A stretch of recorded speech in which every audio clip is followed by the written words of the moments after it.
قل هذه سبيلي أدعو إلى الله. Assalamualaikum warahmatullahi wabarakatuh. Alhamdulillah, kita ketemu lagi di channel Pemberantas Kemaksiatan Kaum Muslimin. Dan seperti biasa, sebelum kita masuk ke pembahasan, kami ingatkan untuk kaum muslimin yang belum subscribe ke channel ini, silakan subscribe untuk mendapatkan notifikasi ketika ada video-video yang terbaru yang kita upload di channel ini. Dan untuk yang sudah subscribe, kami ucapkan jazakumullahu khairan katsira. Dan kaum muslimin, coba kalian simak video ini ya, simak baik-baik, kalian perhatikan betul-betul ya. Dan bila perlu, ketika di sana itu ditampilkan screenshot tentang berita ya, kalian post, kalian baca ya. Coba kita lihat videonya. Assalamualaikum. Selain santri dilarang nonton konten ini, tapi misalnya kalau kalian maksa ya siapin camilan lah, karena ini kontennya akan lumayan panjang. Kita akan nonton daftar ratusan santri yang dilecehkan oleh para kiai. Ya, perhatikan ya. Ini daftar berita ratusan anak didik yang itu tadi lah ya. Kita mulai. Nih, baca. Pokoknya dari screenshot yang seperti ini yang ditempelkan, kalian baca.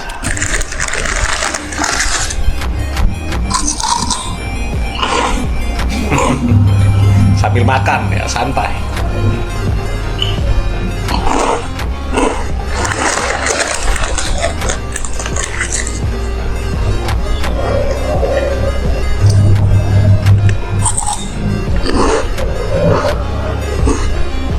Banyak itu beritanya.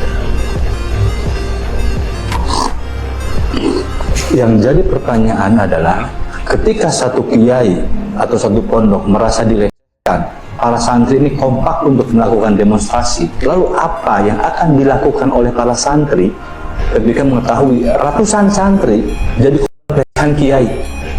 Think about it. Itu yang ditampilkan tadi sebenarnya belum seberapa, belum semuanya. Pemberitaan tentang kejadian yang seperti itu belum semuanya ditampilkan di dalam video itu, dan itu pun video lama. Itu video lama. Kalau pemberitaan yang terbaru ya, kemudian ikut ditampilkan juga ya, apalagi sampai dilengkapi lama dan baru, udah nggak ketampung ya. Saking banyaknya kejadian yang seperti itu, dan dari sekian banyak kejadian yang seperti itu ya, tidak ada satupun yang terjadi di pondok pesantren yang disebut Salafi Wahabi.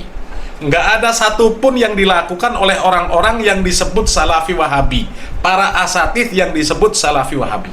Nggak ada satupun ya. Dan kami ya jadi teringat dengan salah seorang tokoh aswaja.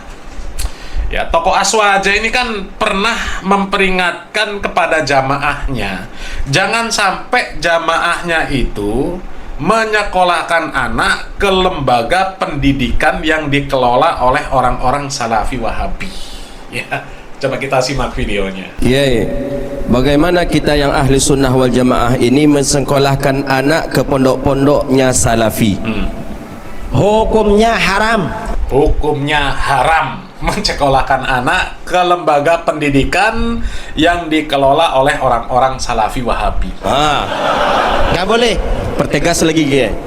Jadi menyekolahkan anak-anak ke lembaga-lembaga di luar Ahlus Sunnah wal Jamaah itu hukumnya haram. Haram ya.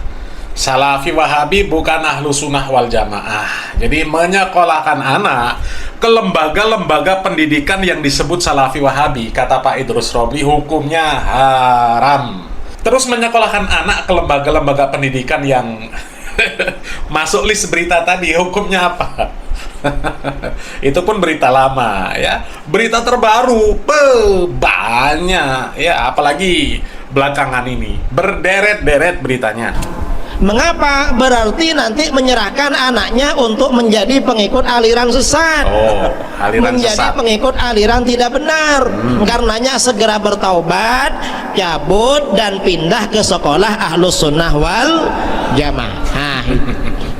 Kita ini ya, selain wajib menjaga kesehatan anak, orang tua itu wajib menjaga kesehatannya, wajib menjaga baik kesehatan fisik ya maupun kesehatan rohani, wajib ngasih makanan yang halal pada anaknya, juga wajib memberikan ajaran yang halal, yaitu ajaran Ahlus Sunnah wal Jamaah. Gak boleh memasukkan ke otaknya ajaran yang tidak halal, yaitu ajaran di luar Ahlus Sunnah wal Jamaah, termasuk ajaran Wahabi.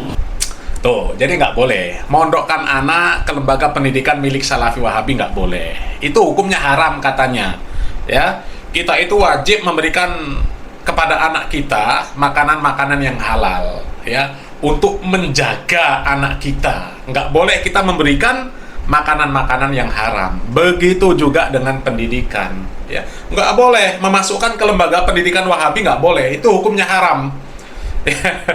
Dan nggak sebatas ini saja, Pak Idrus Romli itu sampai mengatakan, ya, kalau santri-santri Wahabi itu bodoh-bodoh, ya, kalau santri Aswaja cerdas-cerdas. Karena apa? Karena ustadz-ustadz Wahabi itu bodoh-bodoh katanya. Dan saudara-saudara perlu tahu, muridnya Ahlus Sunnah wal Jamaah dijamin lebih cerdas daripada muridnya Wahabi. Dijamin lebih cerdas daripada muridnya Wahabi. Jamaahnya ketawa, seneng. Mengapa Ustadz Wahabi biasanya tidak cerdas? Ini kalau Ustadz Wahabi nggak cerdas, makanya santri-santrinya, santriwatinya nggak cerdas, ya.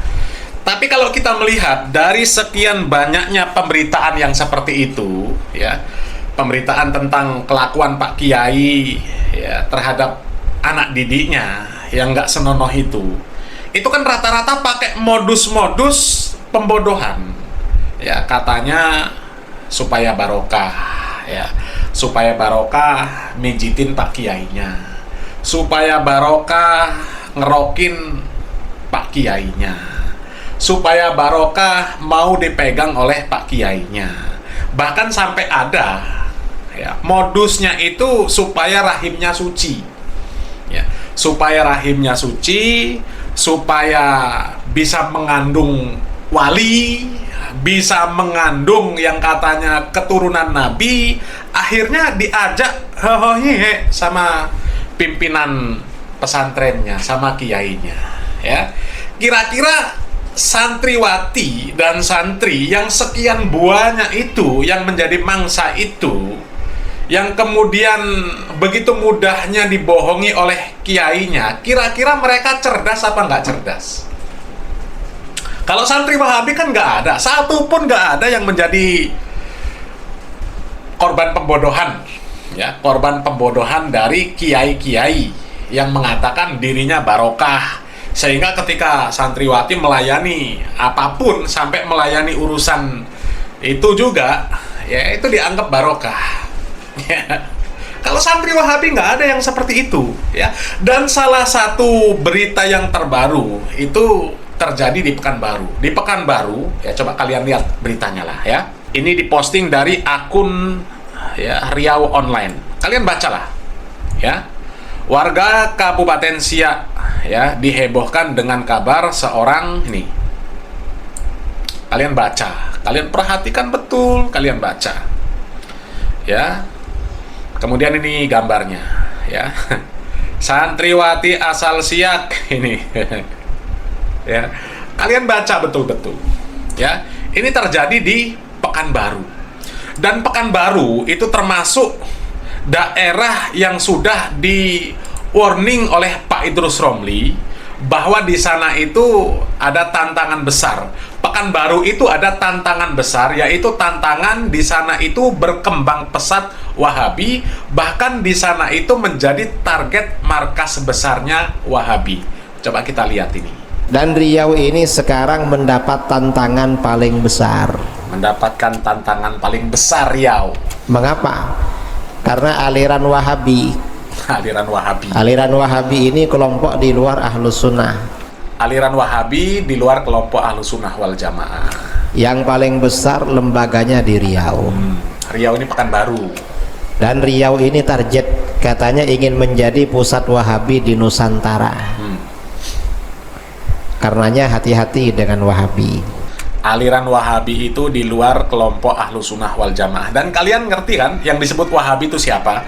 Kalau kalian menyimak video yang sudah kita bahas sebelumnya ya, ada Islah Bahrawi ya. Wahabi itu kan ustadz-ustadz yang selama ini dikenal dakwahnya baik, mengajak umat Islam untuk menjalankan syariat Islam ini sesuai dengan tuntunan Al-Quran dan Sunnah. Semisal Ustadz Khalid Basalamah, Ustadz Syafiq Basalamah, Ustadz Firanda Andirja, Ustadz Yazid bin Abdul Qadir Jawas rahimahullah. Itulah yang mereka sebut dengan Salafi Wahabi. Kalau di Pekanbaru itu kan banyak. Di Pekanbaru itu ada ya Markas Sunnah Al-Hijrah Nusantara. Ada Ustadz Maududi Abdullah ya. Ada Ustadz Dr. Dasman Yahya Ma'ali. Ada Ustadz Abu Zubair ya. Yang mudah-mudahan Allah Subhanahu wa taala menjaga mereka ya. Itu di Pekanbaru. Dan masih banyak sebenarnya ustadz-ustadz yang disebut Salafi Wahabi di Pekanbaru. Dan kata Pak Idrus Romli, Pekanbaru ini punya tantangan besar karena di sana ada aliran Wahabi. Padahal dari sekian banyak kejadian berita-berita yang seperti itu ya, yang terbaru saja ya, ada di Pekalongan, ada di Jepara, ada di Madura, ada di Malang, ada di Garut, ada di Probolinggo, ada di Kediri, ya, ada di Tegal, ya, di Sumatera ada di Lubuk Linggau, ya, kalian bisa lihat beritanya di Lubuk Linggau. Kemudian ada lagi di Jambi, ya, di Jambi ada. Kemudian di Pekanbaru. Ya, Pekanbaru ini Riau, ya. Kata Pak Idrus Romli punya tantangan besar karena di sana ada Wahabi. Padahal dari sekian banyak pondok pesantren yang disebut Salafi Wahabi, sekian banyak asatidz yang disebut Salafi Wahabi, nggak ada satupun yang mereka melakukan hal yang seperti itu. Ya, kalian bisa cek. Ya, pondok-pondok pesantren yang melakukan seperti itu bukan Salafi Wahabi. Lalu dari mana bahayanya? Justru Salafi Wahabi itu mengajak kaum muslimin untuk benar-benar mengamalkan Al-Quran dan Sunnah. Ya, lihat perempuan-perempuan yang disebut Salafi Wahabi. Minimal mereka berjilbab, bahkan ada yang sampai bercadar. Ya, mereka nggak salam-salaman dengan lawan jenis yang bukan mahram. Ya, tapi coba lihat orang-orang yang benci dengan Salafi Wahabi, mereka paham bahwasanya bersentuhan antara laki-laki dan perempuan yang bukan mahram itu ancamannya berat. Bahkan Nabi Muhammad SAW mengatakan lebih baik kepala seseorang ditusuk dengan pasak yang terbuat dari besi daripada menyentuh wanita yang tidak halal baginya. Apa hukumnya menyentuh perempuan yang bukan mahram? Apa hukumnya menyentuh wanita yang bukan mahram? Bi ayyut'ina ala ra'si ahadikum, ditusukkan ke kepala kamu, ditusukkan besi dari neraka ke kepala kamu, khairan, lebih baik min anta musayyada mar'atin la tahillu lahu, daripada menyentuh tangan perempuan yang tak mahram. Jadi kalau ada perempuan udah ngulurkan tangannya, Pak Ustaz, saya sebetulnya nggak mau, daripada dibiarkan kan mubazir. Ketawa.